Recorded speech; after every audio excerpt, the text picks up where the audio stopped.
Okay, my name is Jude Christian and I am directing Violet.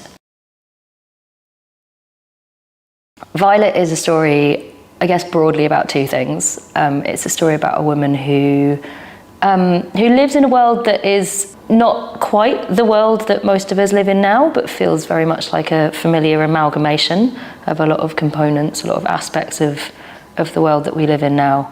And she's a woman who feels, I guess, disconnected from her life. She feels that the society that she lives in gives her no freedom whatsoever, that the household that she lives in, the marriage that she lives in, gives her no freedom and appears increasingly designed to restrict her and shut down any instincts that she does have.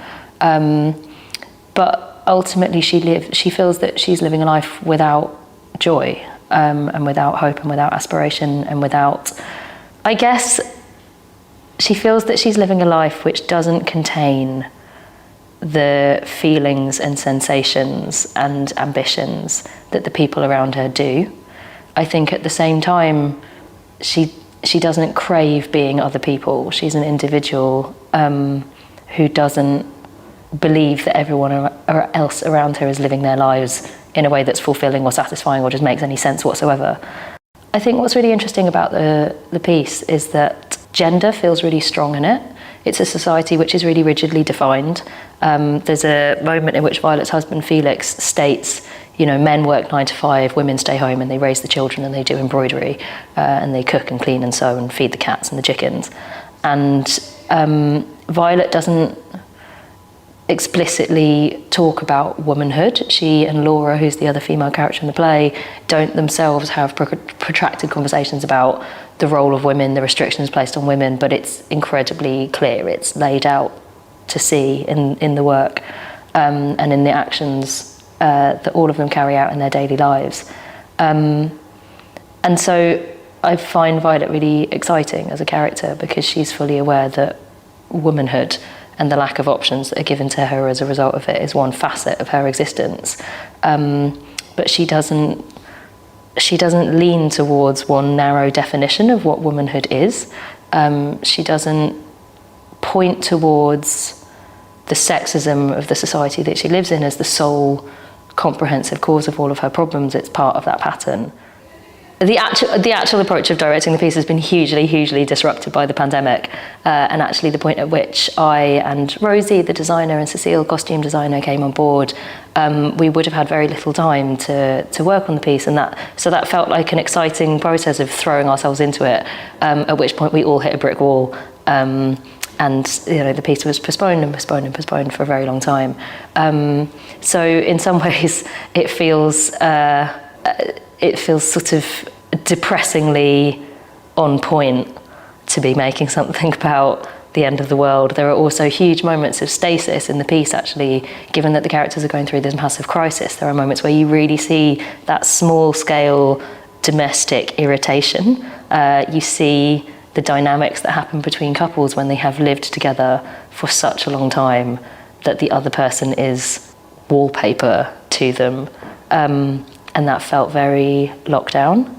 I think there's something, I guess the piece, as opera does beautifully and as Alison Tom's work does beautifully, it holds the ginormous emotions that sit in ordinary people and ordinary actions.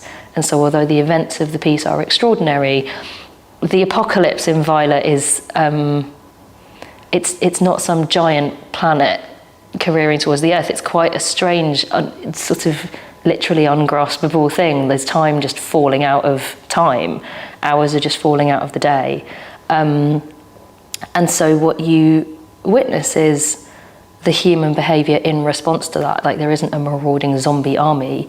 There's just there's less and less time, and then eventually the sense that something is going to happen when the hours hit zero, and we don't know what.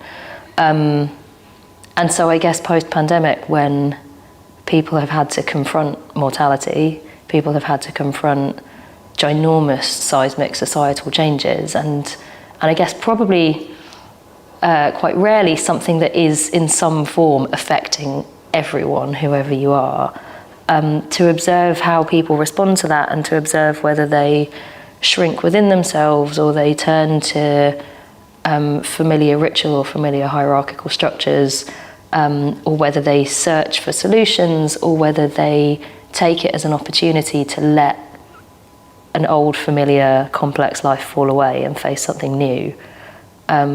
It feels like a very appropriate time for it, even though obviously it was written in a pre-pandemic world. This is the first full-length opera I've directed. Obviously it's beautifully streamlined. It's 4 singers, and it's maybe about an hour and a half long. It's such a beautiful thing to direct. I mean, the story and the music and the way that Tom animates character and feeling and dialogue through music has just made it so exciting. And working with singers who I think are incredibly accomplished musicians and then are also beautifully generous performers has been really exciting. I think the main difference is, I guess, especially in comparison to new writing in theatre, there are a lot of decisions about the nature of a scene that have been made through the composition process, and I find that really exciting and actually really liberating. I think it's lovely having the clarity for all of us, and it feels like there's still a brilliant process of discovery in that we can say, okay, if this moment is quite fragmented, if it takes this person a long time to say this sentence, or if they're choosing to do something incredibly dynamic with it, what's the impetus behind that? And having Tom particularly in the room is great, because sometimes he'll go, for me that's because the moment really demanded this, or the character really demanded this. Other times he'll go, I don't know, I just wanted to evoke this kind of atmosphere. And so it feels really satisfying to be able to work with singers and to be able to have music and voice be such a huge component of the work.